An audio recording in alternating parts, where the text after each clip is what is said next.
하나님 말씀 우리 함께 보지요. 사무엘상 2장 11절 12절 말씀 우리 함께 봅니다.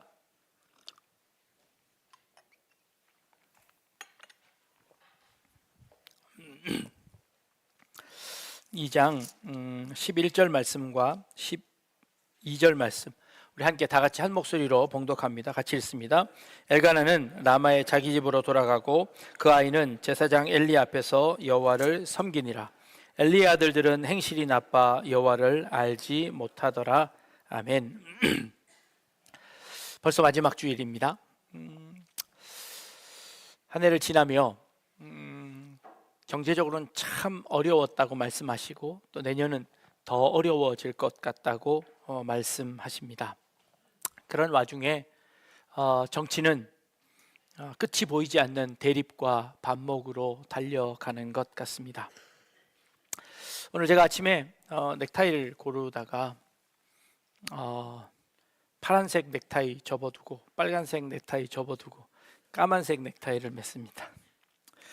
어느 분이 지난주에 보니까 파란색 계통을 매신 것 같다고 어느 쪽이냐고 그러셔서 이제 당분간 제가 이제 검은색 넥타이를 매기로 했습니다. 이런 즈음에 우리가 도대체 어떻게 살아야 할까 하는 고민이 있습니다. 누구의 말을 들어야 할까? 우리에게 좀 올바른 길을 가르쳐 주면 좋겠다 하는 생각이 듭니다. 이 시대에 올바른 스승이 없다라는 생각을 합니다. 12월이 이제 말이 다가오며 이제 방학을 하게 되지요. 요즘 초등학교는 방학하면서 졸업식도 하더라고요. 그래서 내일 졸업식을 맞이하는 학교에 장학금을 주변에 있는 학교에 장학금을 전달하러 가기로 약속을 했습니다. 요즘 학교 선생님들의 권위가 많이 추락했다는 것 우리 모든 분들이 다 아실 겁니다. 학교에서 인성교육하는 것이 쉽지 않습니다. 그런데 지식을 전달하는 것마저도 이제 학원에 다 빼앗겨 버린 그런 실정입니다. 학교 무용론이 나오고 자퇴를 생각하는 학생들이 많아집니다.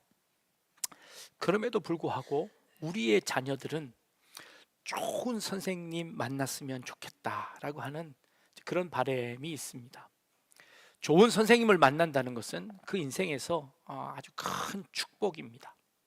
그 선생님이 좋은 길을 안내해 주기도 하고 그 선생님을 통하여서 그 길이 그의 인생이 바뀌어지기도 하기 때문이지요. 우리 인생에 그런 선생님은 어떤 분일까요? 어떤 분이 좋은 선생님일까요? 선생이라는 한자어를 보면 먼저 선자, 날생자입니다. 먼저 난 사람이 선생이다. 먼저 태어난 사람은 다 선생일까요? 그러지는 않을 겁니다. 먼저 났다고 모두 다 선생이지는 않을 거예요. 그럼 태어난 순서가 아니라면 앞설 선자, 그 다음 이제 자전을 찾아보면 그렇습니다. 근데 우리보다 앞선 사람, 앞서 행한 사람이 선생이다라고 생각해도 좋지 않을까요? 근데 앞선다는 것은 또 뭘 의미하는 걸까? 앞선다면 우리의 모든 길을 다 알고 모든 것을 다 안내할 수 있는 걸까요? 그것도 아닐 겁니다. 그렇다면 선생은 앞서가며 조금 우리보다 먼저 실수한 사람 아닐까요? 우리보다 많이 실패해 본 사람 아닐까요? 그렇다고 실수하고 실패해 본 사람들을 다 선생이라고 말할 수도 없을 겁니다. 우리는 모두 다 실패하고 실수하니까요. 그렇다면 도대체 선생은 무엇일까요? 그 실수 중에도 좌절하지 않고 그 실패를 딛고 일어섰던 경험들을 우리에게 전달해 주는 그분이야말로 참된 선생이 아닐까요? 선생은 정상에 도달한 사람이 아니라 그 정상을 향하여 걸어가는 과정 속에서 실패하고 넘어지고 자빠졌지만 그 모든 과정들 가운데 지혜를 얻어 그 지혜를 후대 사람들에게 전달해 주는 것, 그거 선생 아닐까요? 그 경험이 헛되지 않게 지혜로 그 경험들을 녹여내는 사람들, 선생이죠. 선생은 강단에서 정답을 던져주는 사람이 아닙니다. 아니, 이 세상에 무슨 정답이 있겠습니까? 절망 없는, 아니, 정답 없는 이 세상 속에서 절망하지 않고, 해결이 없는 이 세상 속에서 방황하지 않고, 배회하지 않고, 얼마나 멋지게 견딜 수 있는가를 보여주는 사람, 선생이다. 오답투성이인 이 삶 가운데서 섣부르게 권태나 혹은 냉소에 빠지지 않는 그 모습을 용기 있게 보여줄 수 있는 사람, 그 사람이야말로 참된 선생이라고 이야기할 수 있지 않을까요? 선생님은 가르칠 무엇이 있는 것이 아니라 가르칠 것 없는 절망 속에서도 허우적대는 자신의 모습을 고스란히 보여줄 수 있는, 용기 있게 보여줄 수 있는 그런 사람이지요. 그런데 그렇게 허우적대면서도 격이 있고 자빠지면서도 멋이 있는 사람, 진짜 멋진 선생이지 않을까 생각해 봅니다. 예전에 여러분 그거 기억나시나요? 수학하면 수학의 정석이 있었습니다.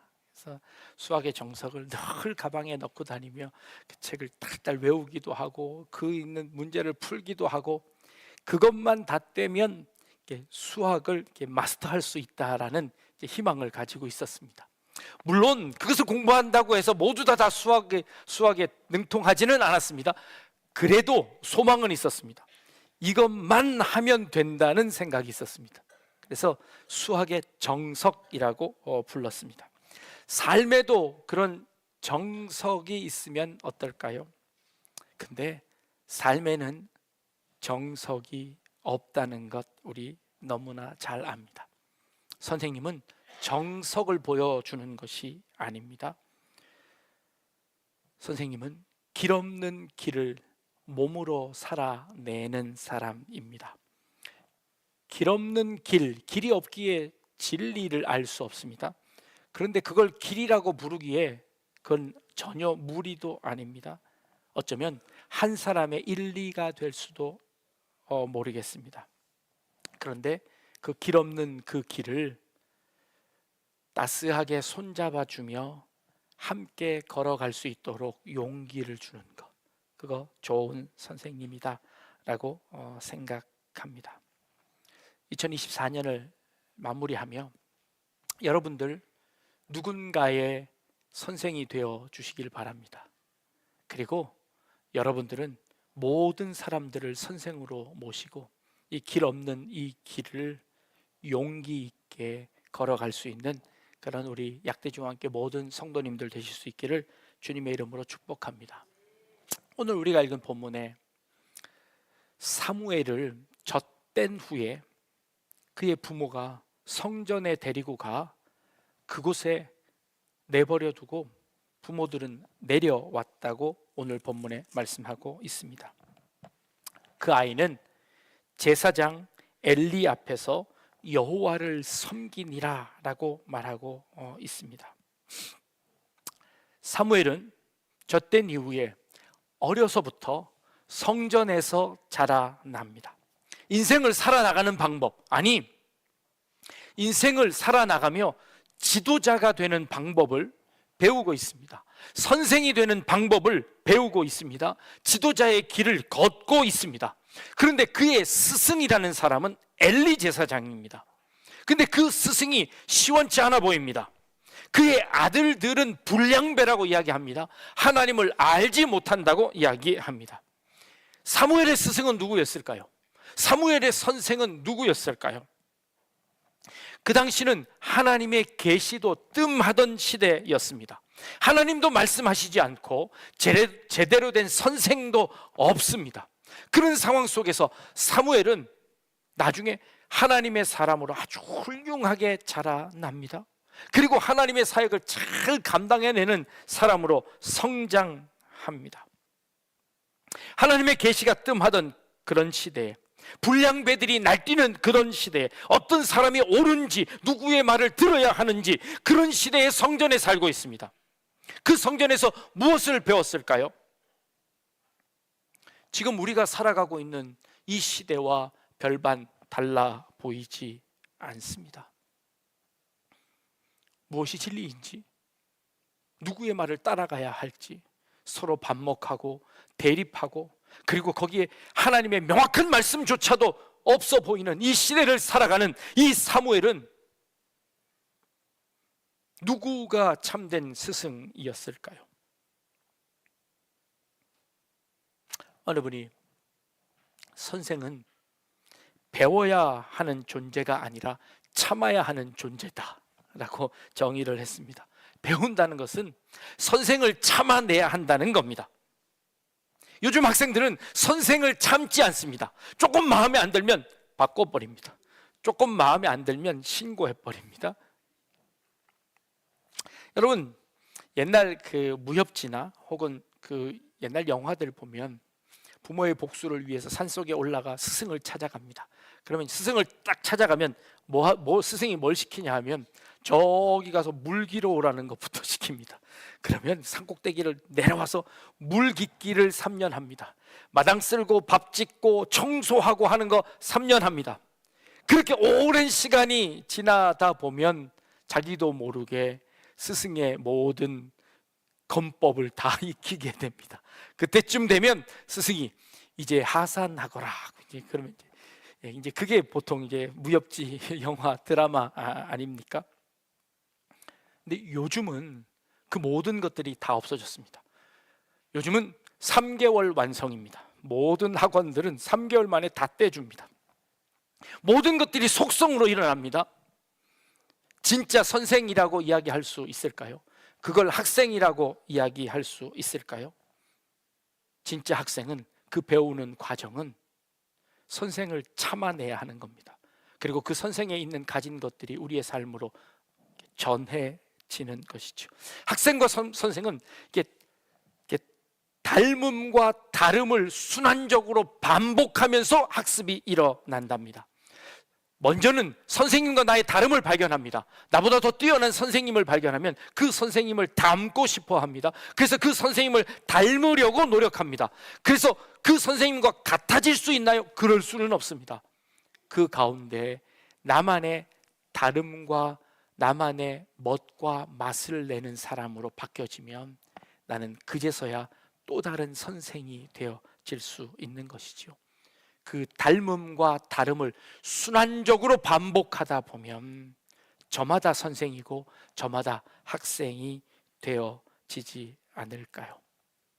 이 시대를 살아가면서 우리에게 참된 스승은 누구일까요? 이 시대를 살아가면서 참된 길은 무엇일까요? 우리는 예수만이 참 길임을 압니다. 그리고 예수만이 참 우리의 선생님을 압니다. 예수만이 참 길이라는 그 말의 속뜻은 무엇일까요? 여러분, 길과, 그러니까 로드와 스트릿의 차이를 아십니까? 로드, 길은 A 지점부터 B 지점까지 이르는 이제 그 목표 지점을 향하여 나아가는 그걸 길이라고 합니다. 스트릿은 그것 가는 의미는 같지만 그러나 그 가는 과정을 조금 더 강조하는 듯한 느낌을 받습니다. 같은 목적 지점을 가지만 목적 지점에 도달하는 목적이 있고 그 목적 지점을 가는 그 과정 속에 있는 그 모습들을 보는 것, 차이인 거죠. 자, 우리 모든 성도님들 천국을 향하여 갑니다. 천국의 목적입니다. 그러나 천국에 가는 그 과정 속에는 어떤 일들이 일어날까요? 그래서 마을 버스에는 마을이 없다. 마을 버스에는 마을이 없다. 이게 도대체 무슨 말이냐 하면, 마을 버스는 동네 조그만 길을 이곳저곳까지 데려다주는 아주 유용한 도구입니다. 그런데 마을 버스가 생기고 나서부터 사람들은 걷지 않아서 마을들이 다 황폐하게 되었다는 거예요. 버스가 지나다니는 길이어서 아무도 그 길을 걸으려 하지 않는다는 겁니다. 그 길을 걸으며 만나는 사람과 인사하고 그 길을 걸으며 그 만나는 삶과 삶이 부딪히는 것들이 모두 다 사라지고 그저 버스만 다니는 길이 되어 버렸다는 겁니다. 서울이 도로율이 13.6%인데요.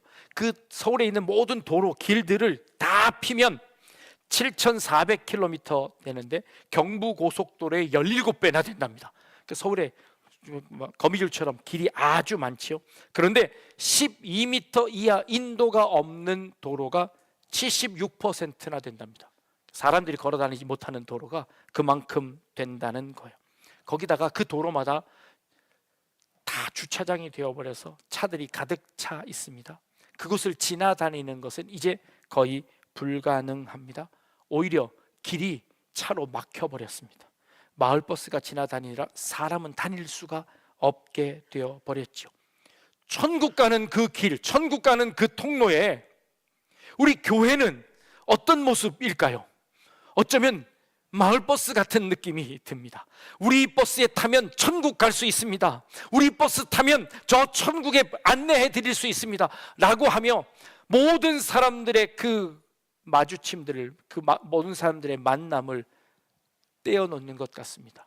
교회가 교회끼리 만나지 않습니다. 성도가 성도끼리 서로 만남이 사라져가는 이 시대가 되어버렸습니다. 사무엘은 그 어려운 그 시대에 성전에서 버텨내며 삽니다. 그의 부모가 1년에 한 번씩 와서 그의 옷을 바꾸어 줍니다. 1년에 한 번 부모를 만나 부모는 1년 동안 그 아이가 얼마만큼 자라났을까를 생각하며 그가 입을 옷을 짓습니다. 그리고는 그 옷을 가지고 성전에 가 그 옷을 바꾸어 줍니다. 조금 큰 옷을 입음으로 이 사무엘은 그 낙으로 버텨냅니다. 견뎌냅니다. 그 성전에서의 그 교육과 그 삶을, 그 도제의 삶을 인내하며 견뎌냅니다. 그 마주침들로 인해서 사무엘은 하나님의 사람으로 조금씩 바뀌어가는 모습을 봅니다. 그가 배울 수 있었던 주변의 환경들은 아무것도 없었을 겁니다. 그러나 그럼에도 불구하고 그는 새 옷을 입으며 조금씩 성장해 나갑니다. 한 해를 지나며 여러분들은 얼만큼 성장하셨습니까? 한 해를 지나며 여러분들은 얼만큼 성숙하셨습니까? 물론 우리는 예수를 향하여, 저 천국을 향하여 나아가는 그 길에서 이탈되지는 않았을 겁니다.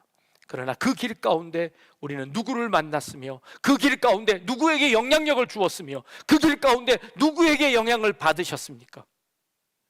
그 길 가운데 여러분들은 얼만큼 성숙하셨습니까? 새해를 맞이하며 여러분들이 입어야 하는 그 옷은 얼마만큼 넉넉해지셨습니까? 우리 자신들을 한번 돌아볼 수 있기를 바랍니다. 예수만이 참 길입니다. 예수를 믿는다는 것, 예수가 길이라는 것은 예수님이 우리의 구주이심을 고백하는 겁니다. 예수가 하나님의 아들이심을 고백하는 겁니다. 그래서 거기에 이견이 전혀 없습니다. 그런데 예수만이 우리의 구주이시고 길이라면 예수님은 아기 예수로 이 땅에 태어나실 이유가 전혀 없습니다. 하나님의 아들로 천국에만 계셔도 우리는 그 예수님을 믿고 그 예수님을 향하여 나아갈 수 있습니다. 그런데 그 예수님이 아기 예수의 아기 인간의 모습을 듣고 이 땅에 태어나셔서 십자가를 지고 돌아가셨습니다. 왜일까요? 예수님은 우리의 구주이시기도 하지만 우리의 선생이시기도 합니다. 예수님은 우리의 선생님으로 이 땅을 살아가며 그 길을 걸어가셨습니다. 우리의 모범을 보여주셨습니다. 그리고 그 길을 함께 걷자고 우리의 손을 잡아주고 계십니다. 그 주님이 우리의 참된 선생이신 줄 믿습니다. 길이 없다고 생각될 때에, 어디로 가야 할지 몰라서 방황될 때에, 무엇이 참 진리인지 몰라 주저앉고 싶을 때에 여러분 예수님의 삶을 보시길 바랍니다. 예수님이 어떤 모습으로 걸어가셨는지, 그 주님이 우리의 손을 잡고 우리를 인도하시는 그 걸음 따라 함께 걷기를 바랍니다. 2024년도를 마감하며 사무엘은 그 어머니가 지어주는 그 옷 입으며 계시도 없고 좋은 선생님이 보여지지 않는 그 암울한 그 시대에도 그는 길을 잃지 않고 쓰러지면 다시 일어나 그 길을 계속 걸어와 하나님의 사람으로 우뚝 섰습니다. 그 시대에 버금갈 만큼 혼란한 이 시대를 살아가지만 우리 약대중앙교회는, 우리 약대중앙교회 우리 성도님들만큼은 흔들리지 않고 우리에게 주신 사명 감당하며 그 길을 걸을 수 있길 바랍니다. 지금까지도 그래왔던 것처럼 2025년도에도 그 길을 함께 걸으며 서로 격려하고 그리고 서로 보듬어 주며 함께 나아가는 우리 성도님들 다 되실 수 있기를 주님의 이름으로 축복합니다. 기도하겠습니다.